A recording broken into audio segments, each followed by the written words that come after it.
ये देखो 30 जनवरी 2024 का क्वेश्चन है। पहले समझते हैं क्वेश्चन क्या कह रहा है। टू आइडेंटिकल चार्ज स्फीयर्स हैं, दो आइडेंटिकल चार्ज स्फीयर्स हैं, are suspended by strings of equal lengths.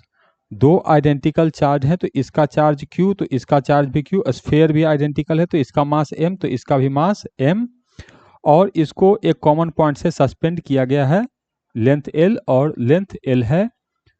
The string makes an angle of 37 degree with each other. ये स्ट्रिंग इस स्ट्रिंग के साथ 37 डिग्री एंगल बना रहा है। तो बाई सिमेट्री ये जो वर्टिकल लाइन है इससे इधर हाफ एंगल हो जाएगा 37 डिग्री बाई 2, इधर भी हो जाएगा 37 डिग्री बाई 2। कह रहा है when suspended in a liquid of density इतना। अब क्या किए, इसी चीज को एक लिक्विड में सस्पेंड कर दिया। मान लेते हैं मैंने ये वाटर लिख दिया है, कोई लिक्विड है, इसी तरह से वाटर नहीं लिक्विड ही लिख देते हैं,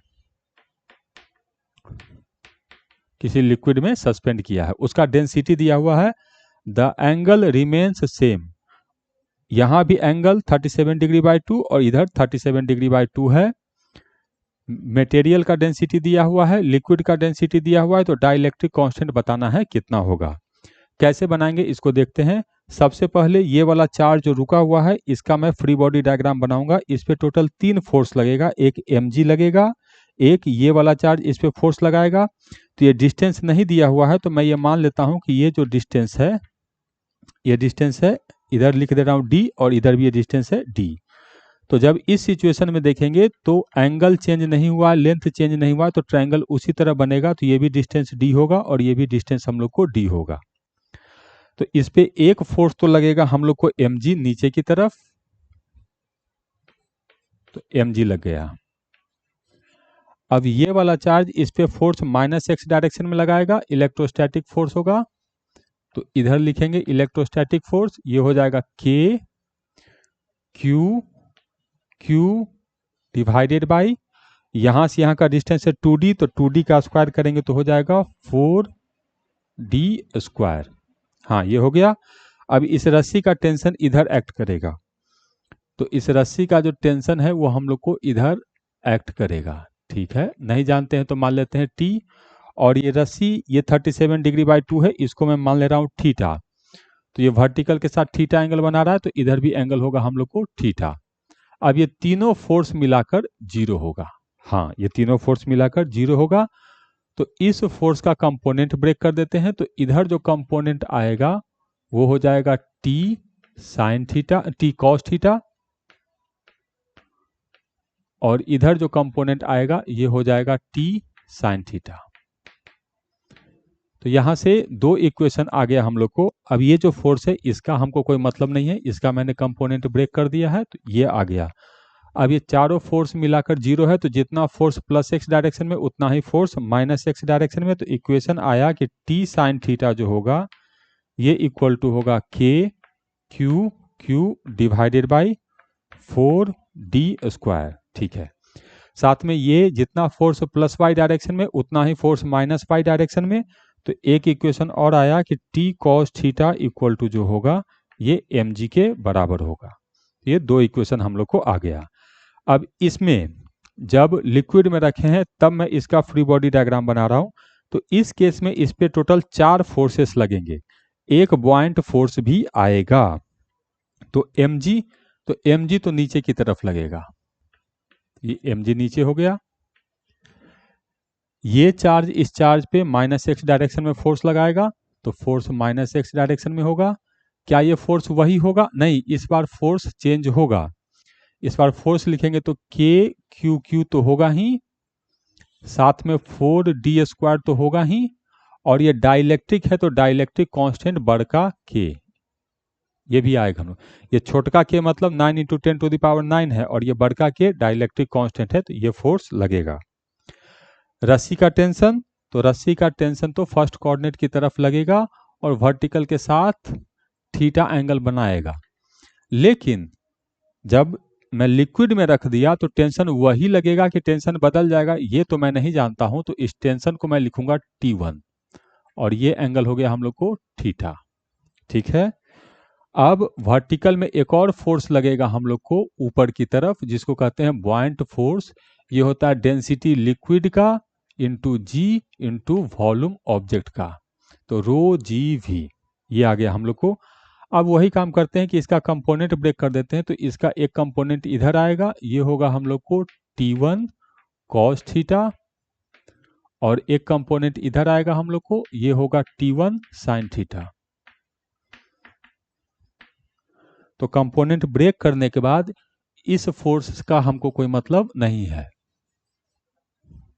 अब हमारे पास टोटल इस तरह से फोर्सेस हैं और सारे फोर्सेस मिलाकर हम लोग को जीरो होना है क्योंकि इक्विलिब्रियम में है। तो जितना फोर्स प्लस एक्स डायरेक्शन में उतना ही फोर्स माइनस एक्स डायरेक्शन में। तो यहां से इक्वेशन आया कि T1 sin थीटा ये जो होगा ये इक्वल टू होगा के Q Q divided by 4d² into बड़का के। अब यहाँ से ये दोनों का सम इसके बराबर होगा, तो ये जो होगा ये माइनस ये होगा, तो लिखेंगे T1 cos थीटा जो होगा ये आएगा हम लोग को mg minus rho L G into V. तो ऐसे करके चार इक्वेशन का मैंने व्यवस्था किया है। अब इन्हीं चारों को सॉल्व करके ये बड़का के का वैल्यू कैलकुलेट करना है।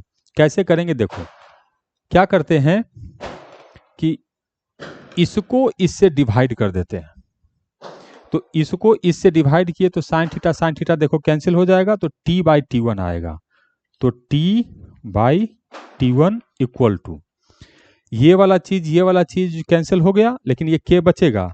अब देखो T1 के नीचे में है k, तो यहाँ T1 नीचे में है तो ये ऊपर में आ जाएगा k, तो ये आ जाएगा k डिवाइडेड बाई 1।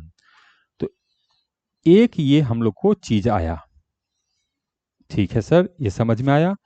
अब मैं क्या करता हूं, इसी तरह से इसको इससे डिवाइड कर देता हूं, तो cos थीटा कैंसिल हो जाएगा, तो ये आ जाएगा t divided by T1 equal to यहां से आएगा हम लोग को mg डिवाइडेड बाई T1 इधर है तो mg minus rho L into G into we.